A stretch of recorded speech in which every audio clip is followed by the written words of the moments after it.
Web3 just breaks that barrier completely. And as a digital fashion designer, you can literally have clients around the globe, possibly even in the International Space Station.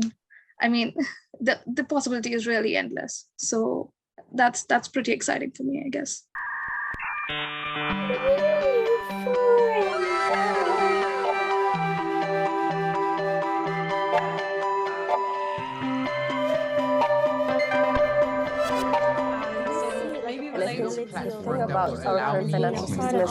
Hi everyone, welcome to yet another episode of NewForum.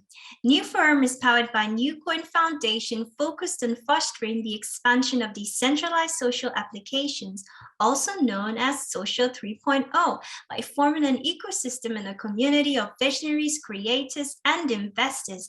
It provides a safe space for thinkers to communicate, inform, and share ideas in order to ensure the conscious and ethical growth of a new web, embedding the values of care, freedom, and creativity. And as you guys know us, we always bring you special guests. And today we have with us Anustha Kishor. She's a fashion futures graduate from London College of Fashion, and she's exploring futuristic fashion with a keen sense of innovative design and luxury, and especially in the sustainable space. We're going to talk with her about the future of fashion, sustainability, and Web3 possibilities that she sees. Thank you so much for joining us today, Anustha. Thank you, Joyce. Thank you, Salimi, for having me here. And I'm glad you invited. Perfect. We're super honored to have you, and would love to know your first experience with fashion and Web 3.0. And I also heard that you're working on some new projects, and it'll be nice to talk about that as well. Yeah, thank you. So at the moment, I am working on a Web3 space which deals with sustainability and how we can merge the two worlds. However, all this goes back to the first brush I had with fashion was when I was back in India and I was trying to do my undergraduate back here at National Institute of Fashion Technology. And then I thought I'll pursue my master's at London College of Fashion, where I got to explore different possibilities that fashion could offer, and where it was that very moment I got the first chance to explore AR and VR and how I could incorporate it in my fashion sensibilities and my fashion design projects. And so one of my final projects had not only sustainably made garments from different sections of the society, which focused on the climate emergency, but also had AR filters, which enhanced the garment further, which led to further engagement on Instagram platform and various social media platforms. That's amazing. I love the diversity of your background, like going all the way from India and studying there, having your foundation and then going to London, and also your course was Futures of Fashion or something like that. And that sounds really interesting to me. So did you have like first experiences with VR and AR, or could you maybe share your experience a bit on that? Sure. My very first experience actually wasn't any of these. It was, again, back in India during my undergraduate when I was just learning about 3D printing. And I thought, let's make a collection which would incorporate vegetable tan leather along with 3D printed embellishments. So I thought, why not? Let's do that. That's something interesting. And these were recyclable plastic filaments, which were used for 3D printing. That time I thought, okay, fine, let's learn some 3D design. And that just got me a few more opportunities in the future. When I was in London College of Fashion, I started working with digital anthropology lab there, which helped me again enhance my knowledge of 3D world. And then I thought, okay, fine, let's enhance this further.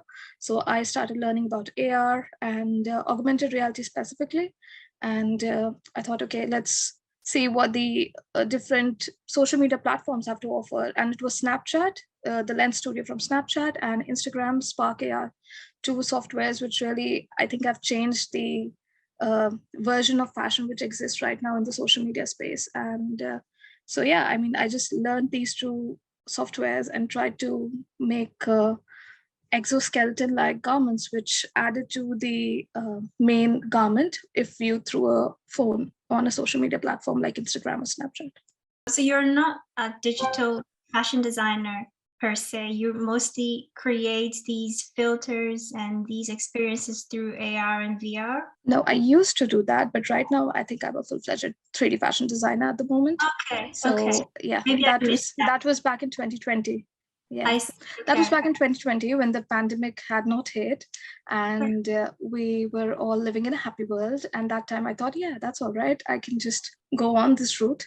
But then the Web3 happened. I think it had happened before that, but it just got popular in 2020, Right. end of 2020, 2021. And and that time we suddenly saw this explosion of fashion world suddenly trying to learn more about 3D, more about digital fashion, and how we could incorporate that in the new Web3 space. So I was one of those people as well who thought, okay, let's learn more about it. So I started learning more about brands like Fabricant, RKFT Studios, which now got acquired by Nike. And I tried to, work on the challenges, learn, because I already had the software knowledge of 3D digital space. So I thought, okay, why not give it a try? And I did that, and it ended up working well for me. And now I have been an NFT artist on platforms like Foundation, No Origin, and hope to soon be on Super Rare as well. And apart from that, I would be also soon probably be launching on DressX and as a digital fashion brand, but with a difference. As I was talking before, it has to do with sustainability. We'll be focusing on how we could bring sustainability to the fashion space and in the Web3 format.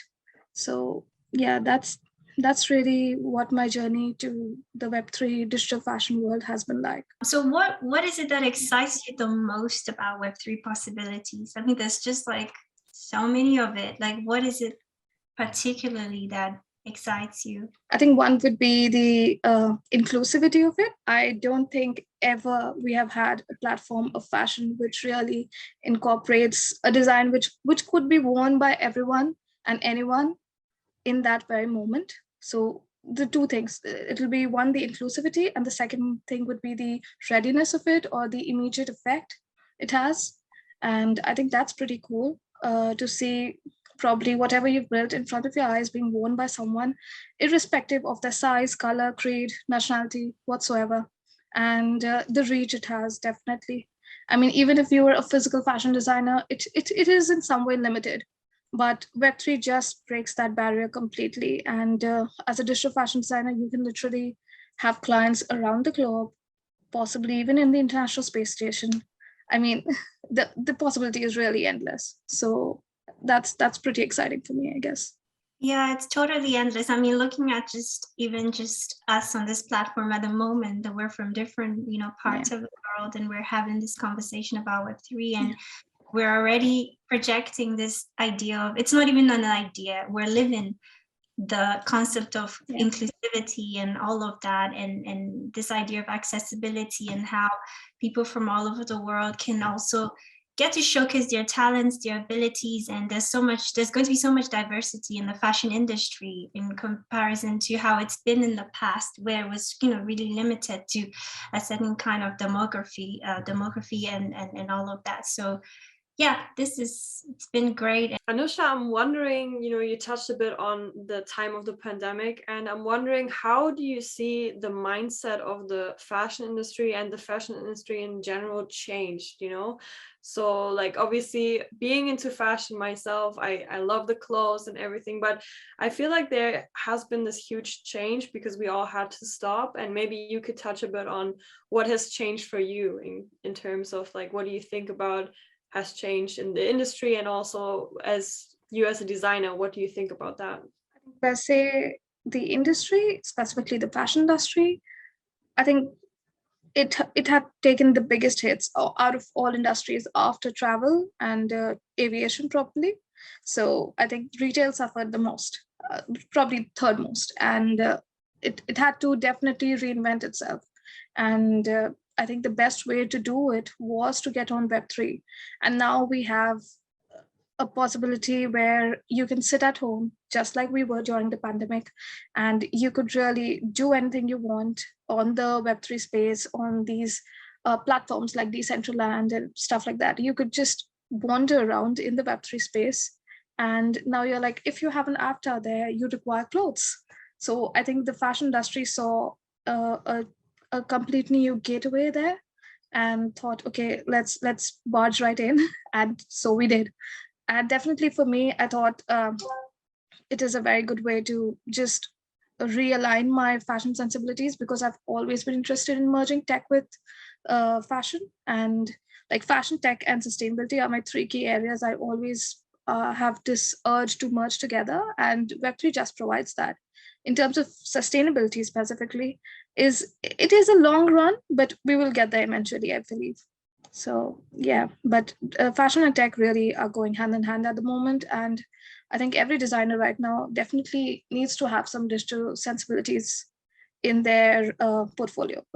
Oh my So, God, yeah. Anusha, with your project and your work in fashion, like what do you want to kind of like enable or make a mark on the industry in Web3 and fashion? Like your focus on sustainability and on tech, of course. So, what is your kind of mark that you want to make with your project? So at the moment, we are seeing a lot of blockchain sustainability platforms. By that, I mean not directly blockchain becoming sustainable, but the entire minting process becoming sustainable. So we have something like Polygon, which is more sustainable than, let's say, its competitors. And even legacy brands like Adidas and Prada right now did a collaboration and minted an NFT on that platform because it was more sustainable than its competitors.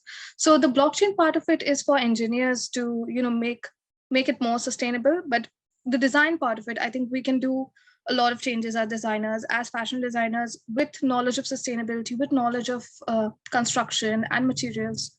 So I think right now, the people who are existing as a digital brand, it's great for them. But right now, we are also seeing a format of Web3, which is going to phygital, which is physical plus digital. So I am hoping to enter that format as well. And what we are planning to do is to do limited NFT drops, which can be availed for a physical form. However, the entire physical garment will be made completely sustainability, along with the collaborations we have had along with the material resources and the eco collaborators across the globe. You mentioned earlier on that you're an NFT artist. And when I think about NFT, I can't help but think about blockchain and the impact it's making in the fashion industry in terms of sustainability. And as we know, sustainability is such a big issue in the fashion industry. I remember being in fashion school and watching a documentary called True Cost. And I was surprised at the amount or the kind of exploitation going on in the fashion industry, the supply chain system, and all of that, which we don't know. In the end, you buy this thing, you wear it, and you don't realize that there's somebody actually going through so much trauma just to make those clothings for us to wear. And so at the time, what I thought I could do to solve or to play my role in solving this issue was not buying from these kind of brands, right?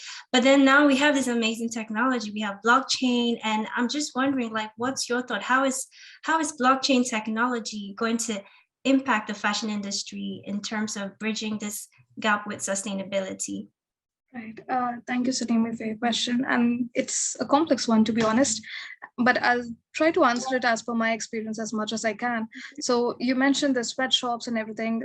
Just to point that out, I actually have worked in one myself as one of the, let's say, the pattern maker trainees at that moment when I was really early on in my career doing my undergrad. I was one of the trainees there, and I saw one of these really, really big brands. I won't name them, but really big luxury brands, not only high fashion, luxury brands being made. And the conditions weren't very great, and the accessibility wasn't great either. So I think the blockchain has definitely changed that, because one thing, the very first thing, from a very analytical aspect, I'll say, is that you can actually now track every transaction, every moment which is recorded on the blockchain. So let's say if it's a completely digital brand and that has registered on blockchain and they are minting on blockchain as an NFT, and that can be bought by their particular clients. So what happens is that whoever has made that entire fashion industry can actually register the entire process on the blockchain. Let's say the entire construction, once it's constructed, it can be the audit of it can be uploaded on a blockchain. And that process goes on further. It would be like minting, but let's say with almost minimal impact. What I mean to say is, as we regularly log in the computer and we just put in the information. Now, the same thing, if we do that on Web3, everything gets traced, which means there is less room for error. There is more accessibility and more knowledge about who's doing what. So in short, the entire process is very transparent for any fashion brand. This is the long run effect I'm telling, which could happen for the fashion brands. But as of now, I think the most important and the key change has happened for individual designers like me, who are planning not to just get into that entire fashion industry format of joining the brand, doing work here, there, but we want to create a difference from our own perspective. And that has happened through digital fashion, because we can firstly not only make anyone in the world wear it, but also even if we are making physical formats of it. As I said, the future of fashion right now in the Web3 space is not only digital, but also phygital, which is physical plus digital.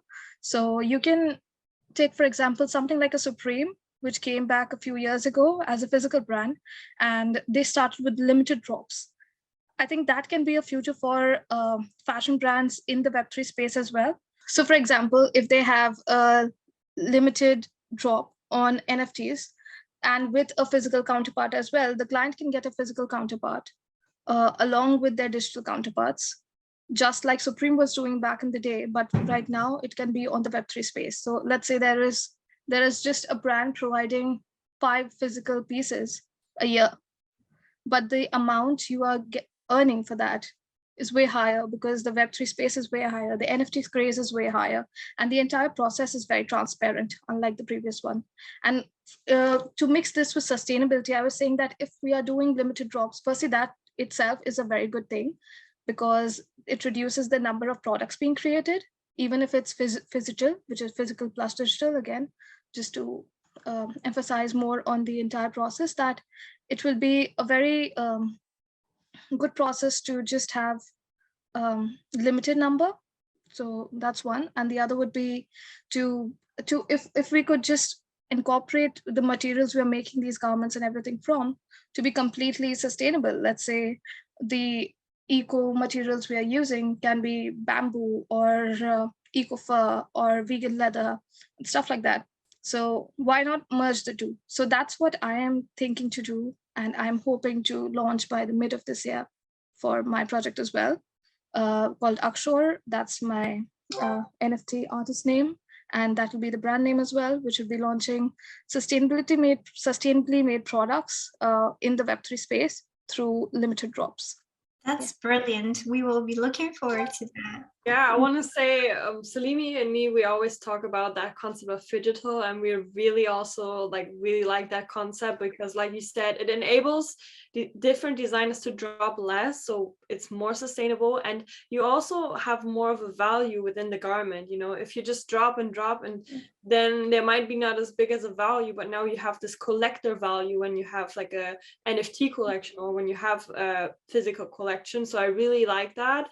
And I also want to say, I feel like I've seen so many young brands like Adidas and also something like Ambush. They really thrive in Web3, and then kind of more traditional brands, they kind of have less, so they have to bring in outer people because they're not so used to like youth culture, or to also they bring in like graffiti artists and stuff like that, because that's really like good for Web3. That's really goes hand in hand with like this avatar culture, and from a fashion perspective, I think there's so much possibility for exploration.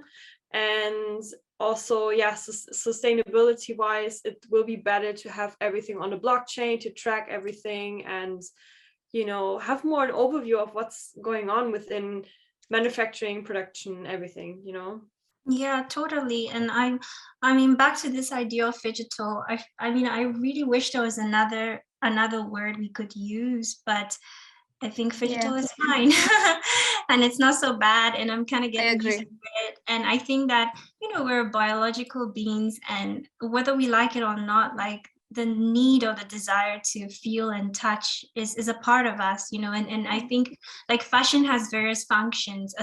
There's like the psychological part where it makes us feel good about ourselves, and or like, let's say more of like the aesthetic, psychological. There's the functionality where we cannot say we're gonna live our life just wearing like digital clothing. You know, what if it's cold and it's winter and you need to keep yourself, you know, cold, warm and whatnot. So we need to think about the practical aspect of things. However, like I think a nice balance is important, because I can imagine like when I was in fashion school and I was trying to create a garment, I loved making couture like garments, and I think I wasted a lot of fabrics. I'm saying I think, but I really did.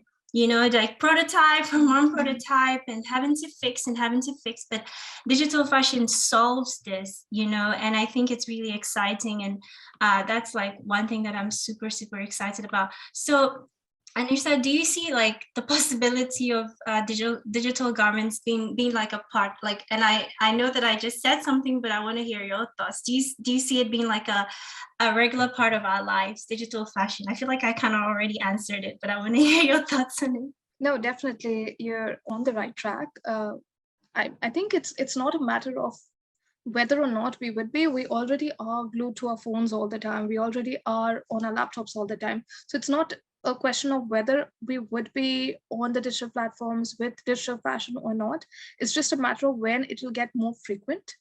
Because as you can see, like right now, we have big brands like Meta, Facebook previously, which are just creating avatars and an entire digital space. There's Decentraland, there is Sandbox, and all of these platforms are creating worlds, and people are buying literally houses on it, which actually aren't there but virtually are there. So probably when it would look more realistic, I think it'll be more of a Black Mirror world, but not in a good sense, probably White Mirror. And it will be more reflective of our, I'm saying white because it will be more reflective of our day-to-day lives. And once that happens, I think there is no going back, that it would definitely be a part of our lives. And it's also a part of wondering when the entire hardware around Web3 would get more accessible. Let's say it would be the Google goggles or the VR headsets that have to get more smaller, more compact. And when that happens, I think the people who are entering digital fashion right now would actually become the pioneers then. And it would be a different world. But again, as you said before, we have to have that touch and feel, that tangibility to our lives. So that definitely would be there. A good balance is necessary. However, I do think digital fashion would become a big part of our lives, probably 5 years down the lane or 7 years down the lane, but definitely not 10 before that, I feel. Right. I think also we had another day a really exciting guest on, and she's a bit younger, and she is like, straight out of high school kind of. And Oh, wow. she told me that she was really into fashion, but she said she only buys clothes for making the pictures and stuff. And I'm like, this is kind of like because of, the social media, Web2 platforms, and everyone is kind of like posting their outfits, and there's this pressure to always keep up with trends. And I think trends, Right. it could be a better way to be more sustainable when you have digital fashion. You don't have to buy all these clothes. Yeah. Like there's not every week that they come on with packages of clothes and clothes and clothes, but they now have like a wallet with different filters or outfits they can choose, and they can take these from Decentraland to another thing. So I think that would be the best user case. Anyway, we're not there yet. I tried to, like you said, you mentioned Snapchat lens. I tried to put in my designs, and I don't know how the body tracking part and everything. There's still like, for me, things I have to figure out, and taking some time. It doesn't work, like it doesn't fit or anything, so but if that's unable for like the everyday creator, then I think it's here to stay. It's already here with filters, so they're already in use, but I think it's gonna just expand. I'm wondering, you touched a bit on like these different materials. I'm really excited about them. Like I've seen like mushroom leather and like things out of pineapple and ham. There's different things, in fashion that are going on. And I'm wondering, could you explain your experience with that a bit? Is that like something as well that you could see we are focusing mainly on in the future? I mean, I think Hermes, they had like a mushroom bag. And I was like, is this something that are people gonna consider buying? Or is this like still too kind of out of the box? What do you think? I'd say personally, again, from my own experience, I had seen leather tan rays and everything in person myself quite early on, and I thought, wow, this really's got to change. I mean, even normal cloth dyeing, be it any material, is so harmful to the environment that we think, okay, that has to change in some way or the other. So when I was in London, when I started studying fashion futures, which is mostly a fashion sustainability based course, I thought, okay, why not do a project which is based on climate emergency and how we can learn from these low impact communities and how they can help kind of adapt to the future of the climate emergency, climate impact. So what I did in my first project was that I learned from 3 specific regions of South Asia, which could actually help us learn more about eco materials and stuff like that. For example, there's a particular grass weave in the border of Bangladesh and India, and they use it for rain protection.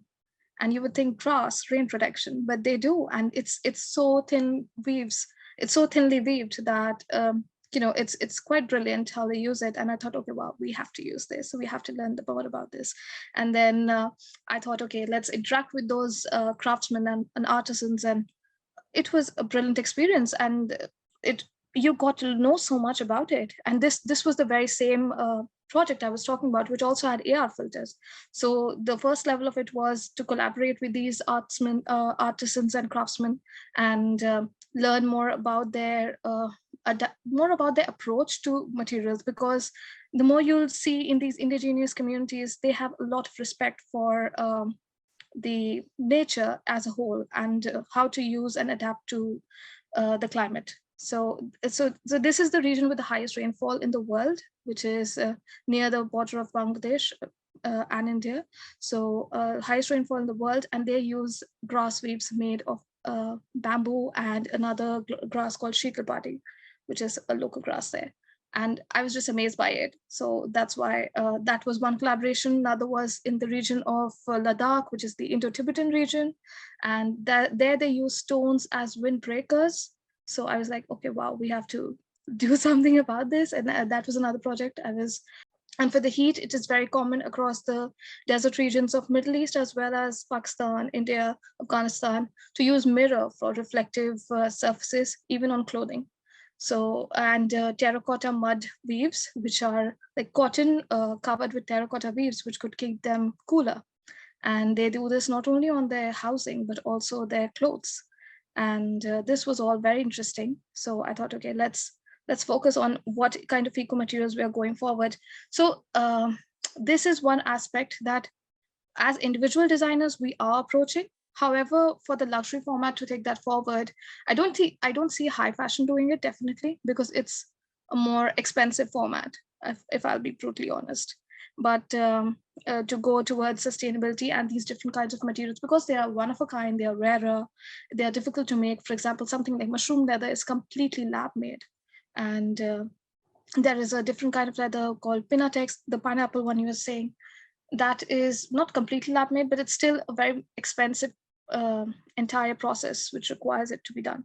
So definitely luxury can move towards it, and probably luxury buyers would also be interested in having these exotic materials, as to say they're as exotic as, let's say, alligator skin or an albino alligator skin, or an Hermes bag with an ostrich skin. So I think, yeah, so definitely luxury can move forward in that direction.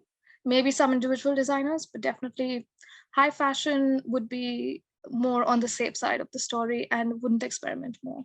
I love that, because I feel like it brings so much value having different cultures involved in this and them bringing their own designs to the table. And I know this New York designer who went to Africa, and she her company is called Brother Valley. And what she does is not, she doesn't have no sweatshops or nothing. She has like a couple of factories that she works with, and they have their own conditions, you know, they make their own space, and she uses the traditional ways that they already use at the place. So she only makes one certain kind of shoe in that place, you know. She doesn't go there and brings the foreign clothes there. No, she goes there and has the traditional clothes that they're already making, and then they expand on that and they make it high fashion, you know. And I think there's so much more value in that than just everyone going to the same factory in Italy, and also having these different materials and just trying, you know. And I think I had this one project where in school we had to grow kombucha, you know, kombucha leather. And I was like waiting there for my kombucha leather to grow in my, you know, in my garden. I had it in my garden somewhere, and I was like, this is so cool. Like, imagine you can just grow your own clothes. I think I don't know, I just think it's very revolutionary, kind of, you know.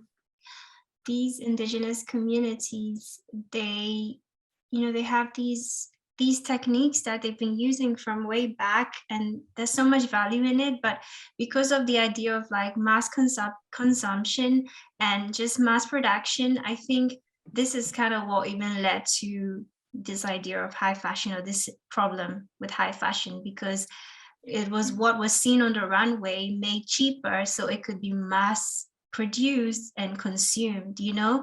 And this is kind of how we go into this issue. So I think it's really great that we also incorporate these more sustainable like materials, and recycling and upcycling.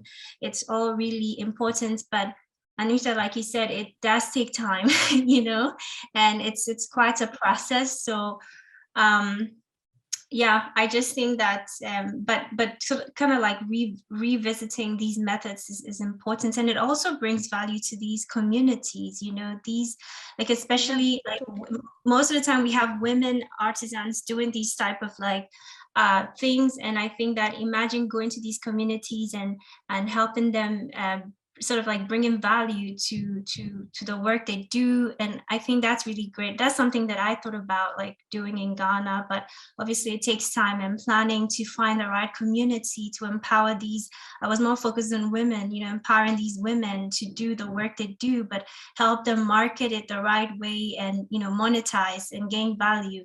So like there's just a lot of things that can be done. But again, you know, digital fashion and the new technologies coming about is really going to help a lot with the sustainable issues.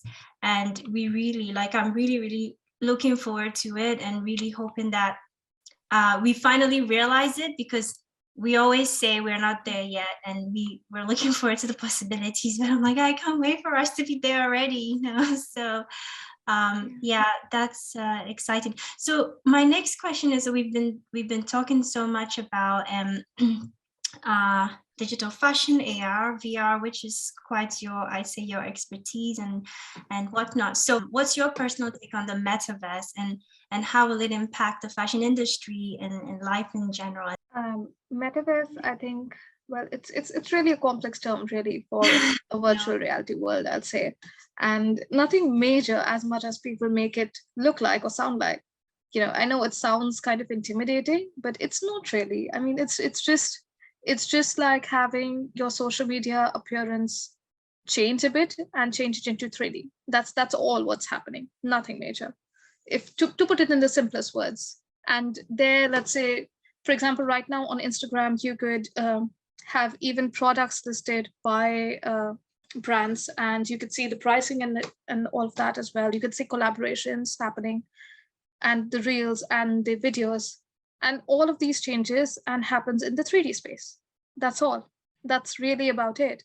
And it's nothing major. It's not as crazy as everyone's making it sound.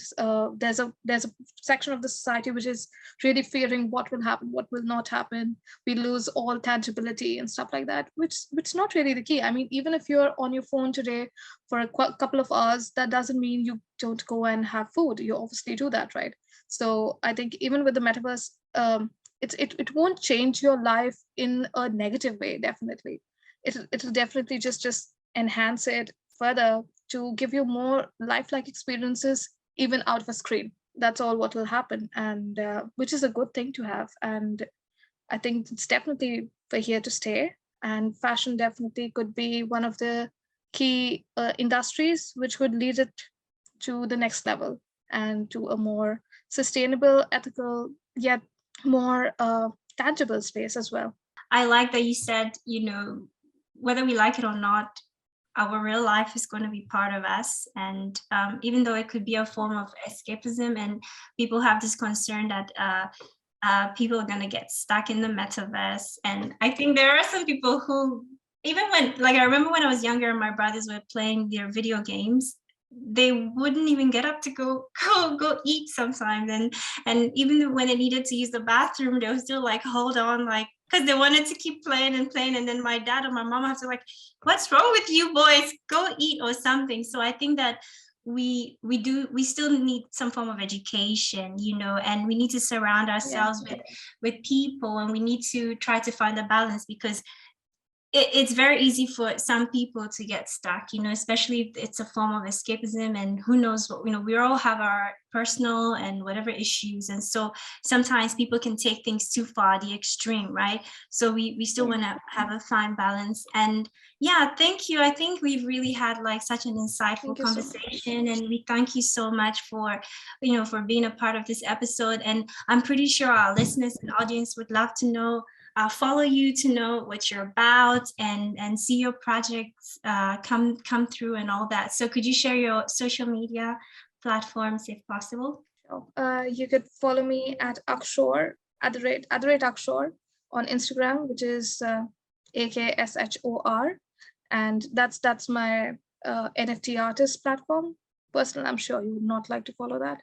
And the other one would be on Twitter. You could follow Kashor, which is AKS_KA space SHOR, which literally translates to kind of a dissonance of your imagery, which is a very good translation of what I want to do in the NFT space, which is kind of create a dissonance, difference in the NFT space. So yeah, that's about it. Perfect. Thank you so much for having me, guys. And we're gonna put all the links in the description, and I think I'm gonna be following your page to see what you're up to as an NFT artist. You made me curious, so I'll be following you. So much. Thank you so much for taking the time with us today, and also thank you to the audience who tuned in today, and yeah, everyone who's part of our community as well. And if you guys want to get more involved, we are also on Instagram and Twitter. We are NewForum_NCO and also NewCoin. And yeah, we have a private Telegram group where we chat with each other, all the team members and the community. And we will link everything down below, as well as Anushta's socials. And thank you, Salimi, again for another beautiful episode. And thank you, Anusha, for taking the time. And I think it was really good to discuss these sustainable things in fashion. And yeah, thank you, guys. Thank you, guys. Thanks, Salimi. Thank you, Joyce.